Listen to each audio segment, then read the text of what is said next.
Good morning, students.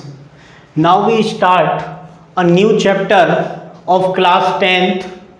Chapter is metal and non-metals. It is the third chapter of class 10th. In this chapter, we study of physical and chemical properties of metals and non-metals and how make a chemical bond between metals and non-metals like ionic bond and covalent bond. On the basis of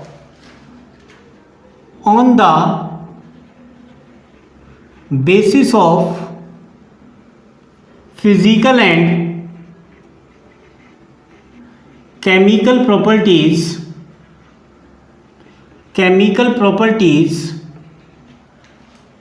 elements are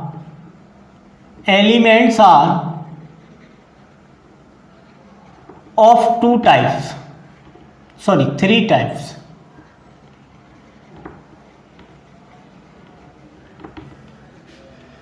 First, metal. Second, non-metal. And third is metalloid.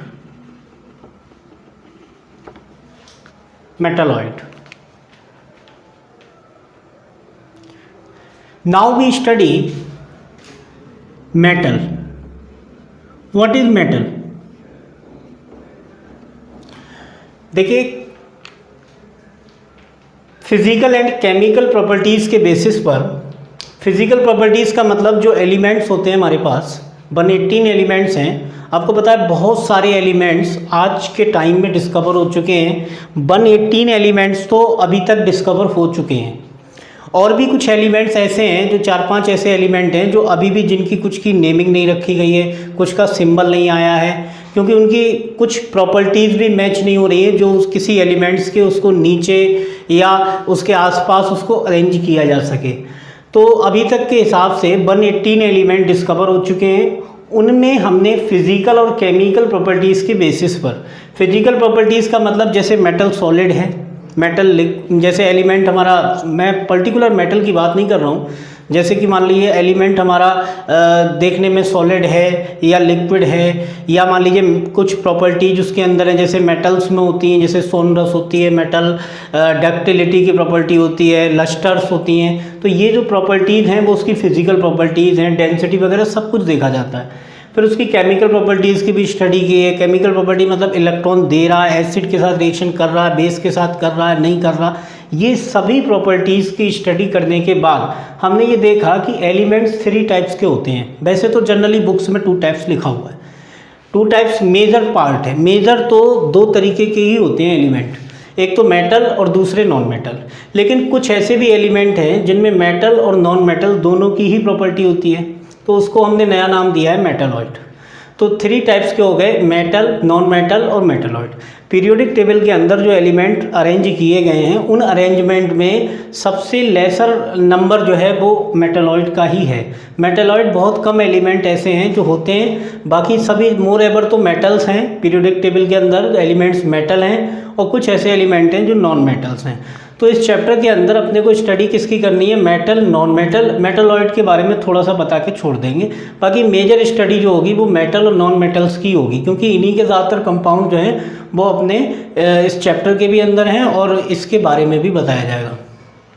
अब अपने लोग जो study करेंगे metal और non metal, deep study करेंगे. Physical properties के बारे में भी बात करेंगे, केमिकल प्रॉपर्टीज़ के बारे में भी बात करेंगे. और जो है मेटल का एक्सट्रैक्शन तो अपने यहाँ 10th क्लास में नहीं है, वो तो 12th क्लास में आपको मिलेगा. लेकिन अपने लोग जो यहाँ देखेंगे जो ओरल स्टडी है जो मेटल और नॉन मेटल की, उसकी बात की जाएगी. तो सबसे पहले तो मैं आपको बता दूं कि मेटल क्या होते हैं और नॉन मेटल क्या होते हैं. बच्चों के दिमाग में बहुत सारी कन्फ्यूजन्स भी होती हैं. उसके लिए किसी एलिमेंट को मेटल, वो अगर उसे दिखाई दे रहा है कि वो सॉलिड है तो वो उसको देख के बता देता है ये मेटल है. कोई भी एलिमेंट ज़रूरी नहीं है कि वो सॉलिड हो और वो मेटल ही हो, ऐसा कुछ भी नहीं है. या मान लीजिए कोई लिक्विड हो तो वो डेफिनेटली जो है, या गैस हो वो आपका नॉन मेटल हो, ऐसा कुछ भी नहीं है. आपको उसकी कंप्लीट स्टडी करनी पड़ेगी एलिमेंट की.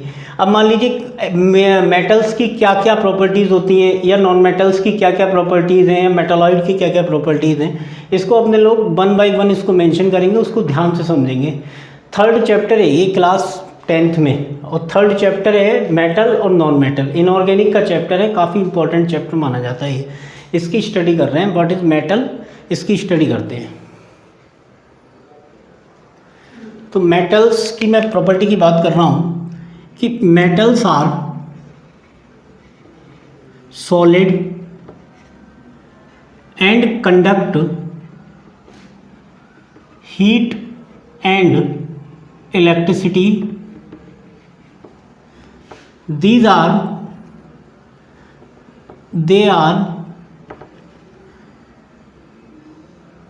sonorous, luster and brittle। अब देखिए सबके अपने अपने मतलब हैं। मेटल्स जो हैं वो ज़्यादातर तो सॉलिड होती हैं, यहाँ पर एक एक्सेप्शन भी है। मेटल्स में एक्सेप्शन ये है कि मरकरी Hg जिसका सिंबल होता है, Hg सिंबल होता है मरकरी का, mercury are liquid but it is metal. अब ऐसा क्यों होता है उसका भी रीज़न अपने लोग समझेंगे। तो मेटल कैसी होती हैं, सॉलिड होती हैं और हीट और इलेक्ट्रिसिटी को कंडक्ट करती हैं। हीट एंड इलेक्ट्रिसिटी को क्या करती हैं, कंडक्ट कर सकती हैं। मेटल्स जो होते हैं वो सोनरस होते हैं। सोनरस का मतलब ये होता है कि मेटल्स का अपना एक मेटेलिक साउंड होता है। अगर जैसे मान लीजिए आयरन का आपके पास कोई रॉड है, अगर आप उसको ज़मीन पर डाल देंगे तो उसमें से मेटेलिक साउंड आएगा, तो उसको बोलते हैं सोनरस। लस्टर्स होती हैं और ब्रिटल होती हैं, और भी बहुत सारी प्रॉपर्टीज़ हैं जिनकी बात करें। ब्रिटल का, लस्टर का मतलब आप जानते हैं, ब्रिटल का मतलब होता है कि अगर मान लीजिए हमने उसको उस पर किसी चीज़ को मतलब बीट किया, उस पर पीटा उसको, तो वो टूटेगा नहीं, ऐसा नहीं है कि वो टूट जाए, ब्रिटल होते हैं ये। और मैं इसमें एक्सेप्शन क्या है कि mercury are liquid but it is metal. अब इसका कारण क्या होता है वो देखेंगे। तो देखिए ऐसा होता है, इसमें एक प्रॉपर्टी और होती है कि ऑल मेटल्स, अब जो मेजर प्रॉपर्टी है, जो केमिकल प्रॉपर्टी उसकी बात कर रहा हूँ, ऑल मेटल्स आर इलेक्ट्रोपॉजिटिव, ये मेजर प्रॉपर्टी है। अब अगर मान लीजिए आप देखकर बोल रहे हैं, बच्चों के दिमाग में ये आता है कि ज़रूरी नहीं है कि हम इसी को देखें, नहीं, ये तो सभी के में होगी, ये तो मेटल्स के अंदर मेजर टेंडेंसी है। केमिकल प्रॉपर्टीज़ में, अब ये केमिकल प्रॉपर्टी है उसकी, क्योंकि ये इलेक्ट्रॉन को देगा, और इलेक्ट्रॉन को अगर कोई गेन करता है तो डेफिनेटली उसके ऊपर पॉजिटिव चार्ज आ जाता है, और पॉजिटिव चार्ज आएगा तो फिर उसका नेचर कैसा हो जाएगा, इलेक्ट्रोपॉजिटिव हो जाएगा। तो all metals are electropositive in nature, ये बात आपको बहुत ध्यान से समझनी पड़ेगी।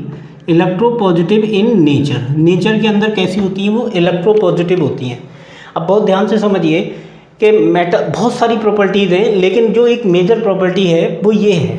इसके हिसाब से ही हम इसको भी एक्सप्लेन करते हैं, मरकरी को। अब देखिए मरकरी के अंदर बहुत सारी प्रॉपर्टी ऐसी हैं जो मेटल की नहीं है, लेकिन बहुत सारी ऐसी भी हैं जो मेटल की प्रॉपर्टी हैं। जैसे मेटल में अब जैसे मरकरी है, मरकरी में ब्रिटल नहीं होता, लस्टर भी नहीं होती, ठीक है, सोनरस वगैरह ऐसी कोई प्रॉपर्टी उसकी नहीं है। लेकिन क्या है कि मरकरी जो है वो लिक्विड होने के साथ साथ उसकी मेजर जो टेंडेंसी है कि वो इलेक्ट्रॉन को देता है।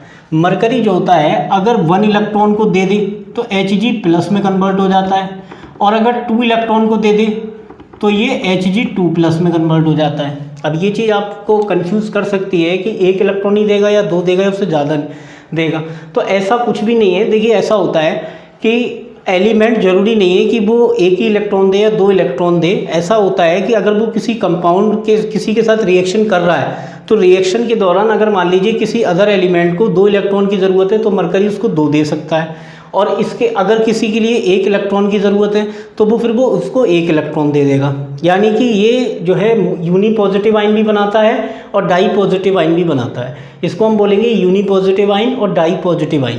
हर एलिमेंट की अपनी टेंडेंसी होती है कि वो डुअल नेचर को रिप्रेजेंट कर रहा है। ज़रूरी नहीं है कि वो केवल जो है वो एक ही तरीके का नेचर शो करे कि वो यूनी पॉजिटिव आइन ही बना रहा है या डाई पॉजिटिव आइन ही बना रहा है। लेकिन मोर एवर मेटल्स की तो टेंडेंसी यही होती है कि वो या तो यूनी पॉजिटिव बनाते हैं या डाई पॉजिटिव बनाते हैं या ट्राई पॉजिटिव बनाते हैं। लेकिन कुछ ऐसे भी एलिमेंट हैं जो अपनी ऑक्सीडेशन स्टेट आप आगे के लिए पढ़ेंगे, या मैं इसको वैलेंसी बोल दूं, जो अपनी वैलेंसी को चेंज कर सकते हैं, यानी कि अपनी वैलेंसी उनकी कैसी होती है, वेरिएबल होती है। मैं आपको जनरल एक बात बता रहा हूँ कि जैसे जो पीरियोडिक टेबल आप देखते हैं, तो पीरियोडिक टेबल के अंदर जो टेबल बनी हुई है उसमें स्टार्टिंग के जो 2 ग्रुप्स हैं वो तो आते हैं उसमें आपके एस ब्लॉक में, और एस ब्लॉक के अंदर जो ग्रुप रखे हुए हैं, first group, second group, first group बनाते हैं मोनो पॉजिटिव आइन। वो कभी भी ऐसा नहीं है मोनो पॉजिटिव बना रहे हैं तो वो डाई पॉजिटिव भी बना लें, ऐसा नहीं है। और जो आपके सेकंड ग्रुप में रखे हैं वो आपके डाई पॉजिटिव आइन बनाते हैं। लेकिन मैं एस ब्लॉक और इधर साइड में आपका जो है राइट साइड में वो आपका होता है पी ब्लॉक। तो एस ब्लॉक और पी ब्लॉक के बीच में जो सिचुएटेड 10 कॉलम्स हैं, उन 10 कॉलम्स के अंदर जो एलिमेंट्स रखे हैं ये अपनी वैलेंसी को वेरिएबल कर सकते हैं, मतलब चेंज कर सकते हैं अपनी वैलेंसी को। जैसे इसने मरकरी ने किया, यहाँ पर मरकरी 1 इलेक्ट्रॉन भी दे सकता है, 2 इलेक्ट्रॉन भी दे सकता है। ऐसे बहुत सारे ऐसे एलिमेंट हैं जो डी ब्लॉक के एलिमेंट हैं जो वेरिएबल वैलेंसी रिप्रेजेंट करते हैं। तो ये अपनी वेरिएबल वैलेंसी रिप्रेजेंट करता है। ये मर्क्यूरिक और मर्क्यूरस 2 तरीके के आइंस के फॉर्म में प्रेजेंट होता है। ऐसे कॉपर भी होता है। बच्चे के दिमाग में यह है कॉपर तो हमने CuSO4 ही देखा है, 2+ ही बनाता है, ऐसा नहीं है, कॉपर +1 भी बनाता है। उसके ऐसे भी कंपाउंड हैं जो कॉपर +1 में होता है, कॉपर +2 में भी होता है। तो +1 में वो होता है क्यूप्रस की फॉर्म में, और +2 में होता है क्यूप्रिक की फॉर्म में।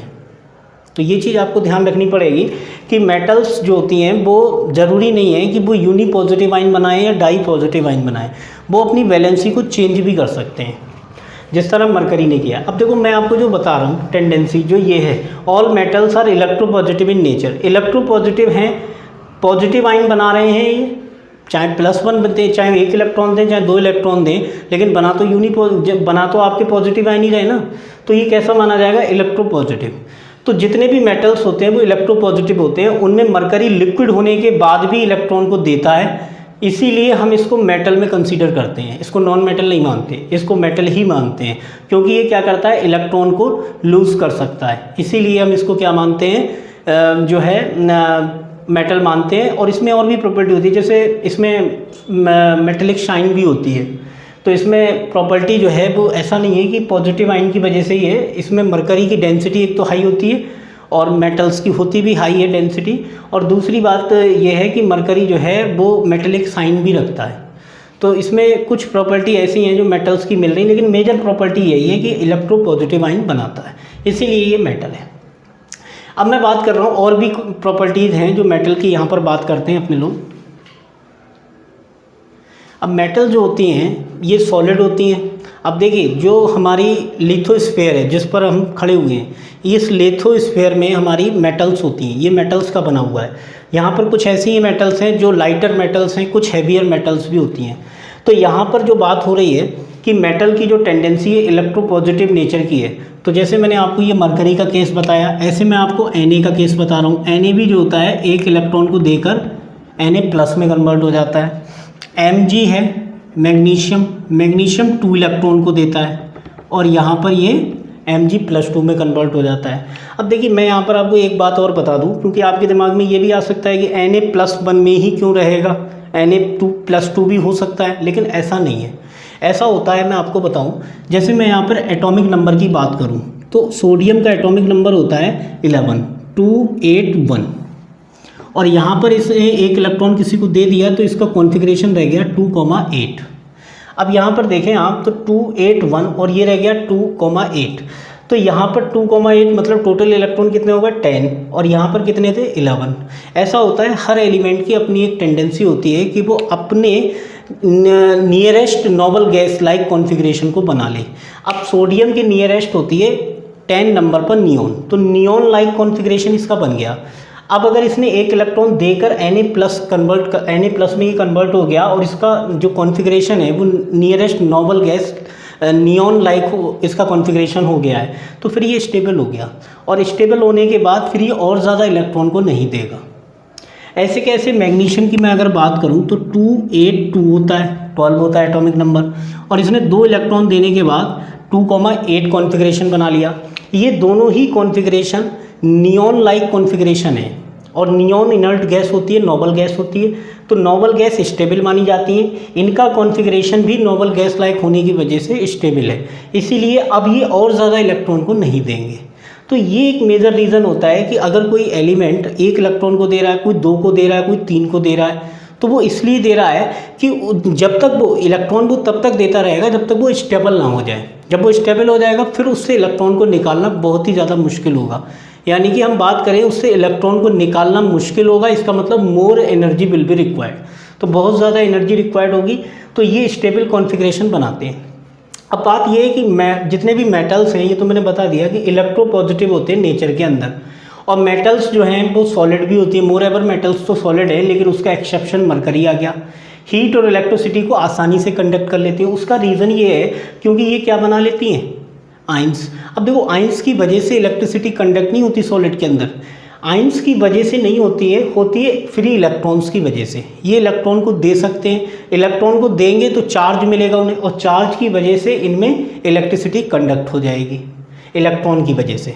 किसकी वजह से? Due to movement of electron electricity is passed in metals. Sonorous हैं, लस्टर है, ब्रिटल है। अब ये इनकी मेजर प्रॉपर्टी है। अब मैं आपको बता दूं, जो अर्थ हमारी जो बनी हुई है इस लिथोस्फीयर पर, मेजर जो मेटल है वो तो एल्यूमिनियम है। यानी कि अगर मैं बात करूं मोस्ट अबंडेंट मेटल इन अर्थ, वो तो है हमारी एल्यूमिनियम मेटल है, और ये 7% होती है। सबसे ज़्यादा मेटल यही मानी जाती है, और ये होती है 7% होती है बाय मास। और अगर मैं बात करूं आयरन की, तो आयरन 4% होती है। तो ये अर्थ पर होती हैं ये मेटल्स इतने %। लेकिन और भी बहुत सारी मेटल्स हैं जो मिलती हैं अर्थ पर लिथोस्फीयर पर। तो ये मैंने बात की केवल अभी मेटल के बारे में। फिर मैं इसकी अभी ज़रा प्रॉपर्टी की बात करता हूँ। अब बहुत सारे ऐसे एग्जाम्पल हैं जो मेटल्स के हैं, जैसे सोडियम, मैग्नीशियम, एल्यूमिनियम, आयरन। ये सभी एग्जाम्पल जो हैं वो किसके हैं? मेटल। कुछ मेटल ऐसी होती हैं जो हार्ड होती हैं, और कुछ मेटल ऐसी होती हैं जो लाइटर होती हैं। लेकिन मैं आपको बता दूं कि जो जनरली हमारे पास कुछ ऐसी भी होती हैं जो सॉफ्ट होती हैं। अब जैसे सोडियम, मैग्नीशियम, ये सभी सॉफ्ट। सोडियम तो मेनली बहुत ज़्यादा सॉफ्ट होता है, यानी कि अगर आप चाहें तो हाथ से ही इसको इस तरीके से कर सकते हैं। तो जो ग्रुप 1 के मेटल्स होते हैं वो बहुत ज़्यादा सॉफ्ट मेटल्स होते हैं, लेकिन ये इनकी डेंसिटी बहुत हाई होती है। जो बाकी के जो डी ब्लॉक एलिमेंट्स होते हैं, एल्यूमिनियम डी ब्लॉक नहीं है, लेकिन आयरन है, कॉपर है, जिंक है, और कैडमियम है, मरकरी नहीं बल्कि जो है कैडमियम हो गया, और भी बहुत सारी मेटल्स हो गई। ये बहुत ज़्यादा हार्डर मेटल्स होती हैं। हाँ, तो ये मैं आपको बता दूँ कि they are sonorous, lustre and non brittle होती है। नॉन ब्रिटल का मतलब होता है कि अगर आप उसको, ब्रिटल का मतलब ये है कि अगर आप उसको किसी चीज़ से पीट रहे हैं तो वो फिर टूट जाएगा। नॉन ब्रिटल का मतलब जो टूटे ना। तो ये नॉन ब्रिटल होती हैं, ब्रिटल नहीं होती हैं। तो ये चीज़ आप इसे कॉपी कर लें। अभी तो ये फर्स्ट जो है लेक्चर में इतना ही है, और उसके बाद सेकेंड लेक्चर में मैं इसके आगे इसकी नॉन मेटल की और प्रॉपर्टी बताऊँगा, बाकी इसकी भी प्रॉपर्टी की बात करूँगा।